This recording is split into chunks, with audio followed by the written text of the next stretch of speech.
Welcome back to Elevator Paso, guys. Thank you so much for staying with us. One more time, we're with some local talent, and I'm super excited about this. We're gonna be speaking to a couple of guys who are not just acting, but they're also taking part of producing. They're taking part of all that has to do with the film industry, with the theater industry, and we're gonna get to hear a little bit more about what projects they have going on and where you could catch some of them. For this today, we're gonna be speaking with Jon Eric and Mr. Diego Muñoz. How are you, gentlemen? We're doing good, brother. Excellent, man. Excited. Doing good. I'm just as excited as you guys are. I get to work with you guys, and this is a great experience. It's been so far something that has been extremely thrilling, very fun, and very educational. There's been so much that I actually didn't know that I'm getting to see the whole film industry. Yeah. But before we get into all of that and Dolos that I'm sure the audience has heard a lot of lately, let's talk a little bit about theater, because that's a whole new, different kind of monster. He just came out with one of the best ones, right? Yeah, I mean it's a whole different thing. It's obviously much more visceral in person. The audience is breathing on you, literally. And every time you go out there, it could be something else. It could be something different. You find different parts of your character as you go through the show. See, but I mean, coming from theater and me from an acting, like, don't you have to be consistent in every show? You have to be consistent. I mean, obviously, you don't want to throw another actor off, but right. You learn to play with them. So what you're saying is that there is still a bit of improvisation going on between everybody there? Definitely. Yeah, you know what line's coming up, and you play with them, and you try something different that's not going to throw them off, but yeah, you know how to keep rolling with them. And that's a fun thing. That's what I enjoy. That a scene is going to get cut on film, but it kind of reminds me of the, like, you know how a band plays for like 10 years the same song, right? So sometimes they'll change the lyrics, so that, it Yeah. feels good or it feels right there. Yeah. You throw in different solos, but the pressure of having the audience there, that's gotta be, a lot of pressure when you see the reactions. Perhaps, have you ever gotten in a situation where the reactions aren't what you're expecting? it's not what we were expecting, or something happens. Like we've had. I mean, you get the obvious phone calls. You get people dropping things. You get anything. Maybe a prop is missing. A lot of people don't consider that. Like it's supposed to be somewhere. You get up there, and you got to roll with something else. So, but it's up to that's why you're still working with the person who's on stage, and persons who are on stage with you. But at all times, they're on the lookout. Maybe they'll pick up another prop. They drop something, you pick it up. Like, you learn to work through the show with the people you're with. Exactly. And you've been doing this for how long? Now, so it's been a while now that I've been. You got them thinking. Yeah. So I would say about 7 years.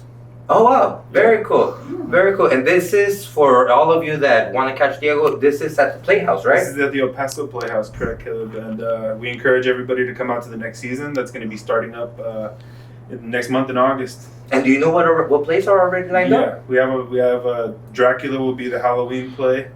The auditions will be before October as well, and then Becky's New Car is the opening show. Very cool. And so from that we go to film, and you've been acting on camera for a while. Tell me about that experience. Well, me, I started really early with my brother. We used to do like little home movies, kind of like 5-minute scripts or whatever. But I really got into it maybe like 4 years ago. That's when I really started getting like looking for people like you guys and stuff like that. And one thing that's always interested me is theater. Like, it's very different from being on camera and having takes, being able to like, yo, that was like not a good take, let's do it all over again, to you just gotta go with the punches, whatever. So yeah, I mean, I've been, in film for a while. Just maybe like 4 or 5 years ago, I really got into it. I really like dedicated myself. And what's been the best film that's gotten you, like, you could walk away and say, oh wow, I'm a different actor because of this now? That's a very, very good question. I mean, there's a couple, but I mean, it's like anything else. It's like the last one I did was my best one. The last one I did was my best one. Right, exactly. So, but I mean, I guess I have one little baby, one that kind of like, okay, I have something in this and I got good feedback. Is this one called Poster Girl, where this guy sees a poster of a girl and he's just like in depression, whatever, and then he sees the girl, thinking it's the real girl, but at the end it's just the movie that he's watching and he just got lost in the movie. It's pretty good. I mean, that's one of my babies right there. Poster Girl, check it out. Awesome. And I've seen you also be behind the camera. Tell me about this. What got you from being in front to the back? That's very new. I've already started doing that thanks to Rafa. He's one of the guys who's one of the showrunners here, him and Diego. But I guess from an actor's perspective, acting is my first passion. I remember seeing on actors. I don't know if you've seen that podcast. It was Jason Sudeikis and I think like Brad Pitt or something. And Jason Sudeikis was talking about like he does acting, but he likes to show up like early at 6 o'clock in the morning when crew shows up, and he likes to see the camera angles, the lenses that they're gonna use. So when he's in the scene, he knows where it's at, how it's gonna show, and what emotions, and that just really sparked something in me. Like, there's more to acting than just being in front of the camera. You gotta know the lens, you gotta know the lighting. I used to be one of those guys that, why do you guys need lighting? Trust me, I apologize. The lighting is key. It is. But yeah, man, I've just come from that mentality of Robert Rodriguez's book, Rebel Without a Crew. Where you don't need stuff, right? Like, it's a good story, you have a shot, but yeah. And you guys have gotten to work together. Diego, tell me about the film that you guys did together. The last film that we did together was called A River Runs on Cliff Street. It's a pretty sensitive story that I had trouble telling for a few years, but now that I was finally able to do it, Jon Eric came through in an amazing cast, and it felt really natural. Nothing ever was out of place. Nothing felt odd. I mean, we all just performed, and it really, really shows. And I was lucky enough to actually get a preview of this just a couple of days after he put it all together. And it is a very touching film. And it's one of those films that everybody in El Paso is going to relate to it at some point or another during the film. Absolutely. Now, this film got submitted. And it got submitted to be featured in? It got submitted to the Latino short film competition with HBO. So we're still waiting to hear back on the results on that. But that was an interesting competition because it directly identifies with who I am culturally, and the theme that they asked for was community, and so the film brings up an idea of community behind the eyes of a kid who's just lost his grandmother and the neighborhood and how they help him out. Yeah, and much of the film was shot actually in the central area, right? Of central area of El Paso. So a lot of the scenery, again, I think most of us are taken back to our childhood when we see a lot of what goes on there. Yeah. Tell me about your character in that film. Well, I played one of his best friends, one of his childhood friends that slowly starts to notice something wrong with him. Like, he's going through a tough time, but obviously, like, he's prideful to not to show it. But I've known him for so long that I know something's going on, and I'm just there trying to give him some support. And I've actually always wanted to play that character. I like those pair of characters, like the best friend or the, the mean friend. Either way. The dynamic, it's always what it is, yeah. And what is super cool about Jon Eric is that his next role, he gets to be the sheriff. But not just the sheriff. He gets to be Tercero. I'm Segundo. That's my daddy right there. This is my child in Dolos. Don't die. Oh, man. I'll avenge you. You guys definitely gotta watch out for this. August 28th, we premiere right at this same time slot. John, tell me about this. What's going on for you to prepare for this film?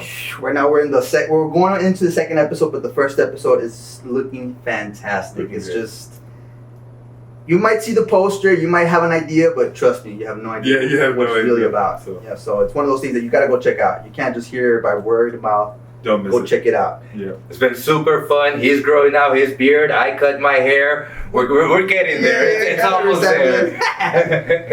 Very good. Diego, you're going to be a director in one of these episodes. That's right. I'll actually be directing his episode. So that episode is going to be centered around his story, how we develop it, and in all, I think it's a very, very important episode. They all are, but I really want to take pride in really developing this story. And it's a very interesting dynamic that this film goes through, because it's all geared about one scene, but from a lot of perspectives. But I'm not going to tell you too much about this, because we're going to have the man himself who got this all together speaking to us in just a few minutes. But before we do that, John, any last words, brother, before we let you go? I barely met these guys maybe like 2 months ago, and they are fantastic. They have so many tricks up their sleeve that this is just one of them, and you guys gotta go watch it. Thank you so much, Yeah, brother. I appreciate it. I appreciate it. Thank Guys, you, Dad. stick around, and we're gonna have Rafa with us. Rafa is the creator of this whole new world. universe. Stick around, guys. Thank you. Stay there. You're not great until you release greatness into someone else. The ability to recognize and relate to see someone and release greatness in them and through them is a true characteristic of greatness. If you're not careful, you'll minimize and try to equalize. But one of the greatest things you can do is find someone and pour into them. That's a sign of greatness.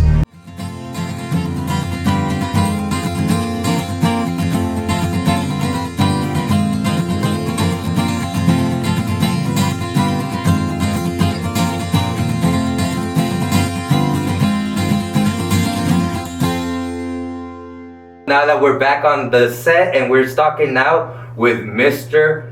Rafael. Mr. Rafael, as I was telling you earlier, is the creator of Dolos.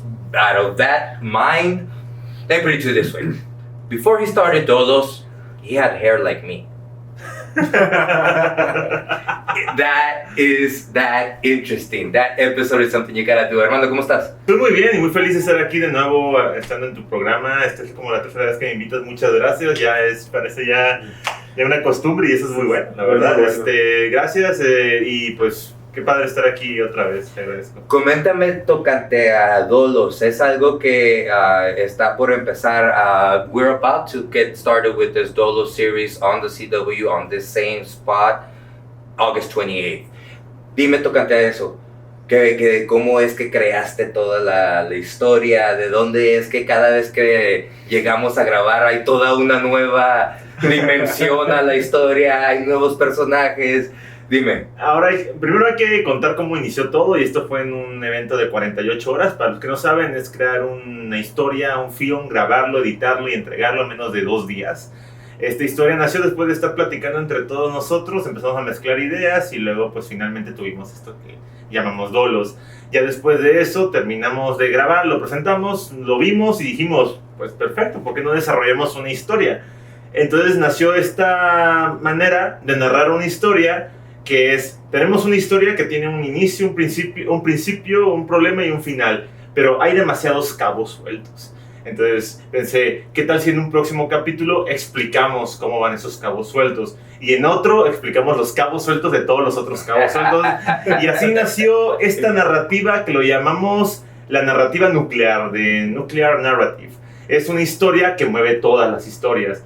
Quizá ya se haya visto antes, quizá no, pero el principal objetivo de esto es contar una historia, la clásica historia de un robo, de un forajido, de un héroe, pero desde un punto de vista, desde muchas historias, desde otros puntos de vista. Y es una historia muy interesante que ocurre en el año 2111, es una historia futurista, steampunk, con cosas del pasado, del presente, del futuro y que pues tiene como objetivo entretener más que nada. So this concept of having a nuclear narrative that all the other episodes are geared around is a bit of a different concept, and this is what he created with this story, or this is how he created this story. Now, keep in mind, we're talking about having one narrative and every other episode is a different perspective of the exact same story. So it's a very unique dynamic.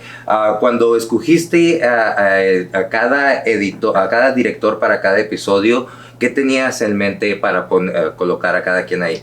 Primero que nada, en que confío en su trabajo, he visto su trabajo previamente y dije, esta persona tiene imaginación, sabe manejar esto y me imagino que podrá amar esta historia tanto como todos la amamos cuando la creamos. Todo el mundo tiene la agilidad mental de adaptarse a la historia, a la narrativa, a las dificultades técnicas. Yo pienso que cada persona es apta para dirigir cada capítulo y las dificultades que eso conlleva. So as he was picking his directors, he just made sure that the work that he saw from each one of those directors was something that he could trust on. And that's how we ended up with Mr. Diego doing number 5. Now, in the last segment, we were talking about how this was Terceros episode. Right. Tell me how you're preparing for that. So right now I'm really focusing on locations, and what I'm realizing now is that we're talking about this whole episode as a nucleus But we involve a lot of gears in Dolos, so we can also see it as, this is a big gear, and we explain what all the little gears do around it. So apart from that, I'm focusing a lot on locations, dialogues. Dolos is such an interesting world that the way that we represent it is a really, really awesome opportunity for me. And I mean, everybody loves a good Western, but not everybody can have the opportunity to do a steampunk Western. So it's very, very exciting. ¿Y qué es lo que fue que te hizo inspirarte en el hecho de que haya sido algo en el futuro y no como cualquier otra historia de vaqueros que es en el pasado? Hay que ver las limitaciones que tenemos como productores independientes y es que no contamos con todos los recursos para hacer un western de verdad. Entonces hay que adaptarnos a las circunstancias. No podemos tener sets súper elaborados, así que tenemos cosas modernas del presente y el futuro. Y dije, bueno, si es un western y estamos en épocas actuales, pues vamos a hacerlo actual, pero no tan actual porque ya no hay western, ya no hay vaqueros. Entonces, ¿qué tal un futuro distópico donde volvemos a estar en el western, donde ahora todo el equipo es con vapor, con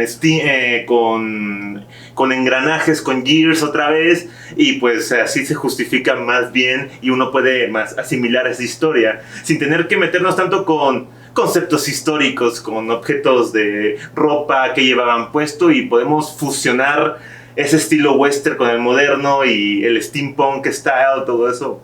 So the fact of the matter is that we are creating something that is completely independent. This is what the essence of indie film is all about. Props and the storyline and everything is kind of geared on, based on the limitations that we have. And so a lot of the props we are all up there making, a lot of them were done by Saraí and Rafa. We all of us got to somehow contribute to some element to this because of the fact that it isn't a big budget film or a big budget series. And has this been something that really affects where you're picking your locations and what you're doing with your episode? Definitely, but that also brings apart like Rafa said, the challenges of being a director and understanding what to do and what you can do and how that I use it I challenge it myself, like I want this to look as great as I can and really represent the world of Dolos, and picking the locations and making sure that everything is covered on all ends, and you can really drive the story from what you're going to show. And it's amazing because the fact that we are doing this from scratch, it allows directors to be able to get to the point where they're perhaps being way more creative above and beyond than if it was to be a larger budget movie. ¿Sientes que ahora que el presupuesto es un poco bajo y que tenemos tantas limitaciones, eso sea como que el motivo de ser aún más creativos que lo normal? La creatividad es el límite y la creatividad no tiene límites. Entonces agarramos los elementos que tenemos y los construimos y los adaptamos y los contamos. Todo se vale, es un juego sin reglas y las únicas reglas son las que te deja la imaginación. Es un mundo abierto para que los directores y los escritores y todos los involucrados puedan jugar con la idea, abrazar este mundo y decir, así quiero que sean las cosas, así deben ser las cosas.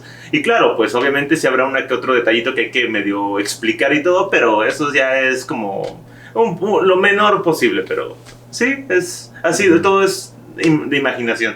Extremely excited about this, guys, not just of taking part of the project as an actor myself, but also because of the fact that El Paso has never really had something like this local airing on TV. So it is something that we expect everybody to come out and support. Muchachos, antes de que los deje ir, últimas palabras. Claro que sí, que nos apoyen en las redes sociales, Dolos TV en Instagram y en Dolos Black en Facebook. Yes, and please come out if you can this July 3rd, Sunday night, 5:30, Sunday night film gala. We're going to be showing some really incredible works, and you'll get to catch the original Dolos pilot, and you'll get to catch the first few minutes of the new one. So it's exciting stuff. Very cool. I didn't know that part. How cool. Make sure you guys come out and support July 3rd, meaning today. Tonight, this afternoon. Go out there, support 210 Poplar and August 28th on this same time slot. Thank you so much, guys. Thank you.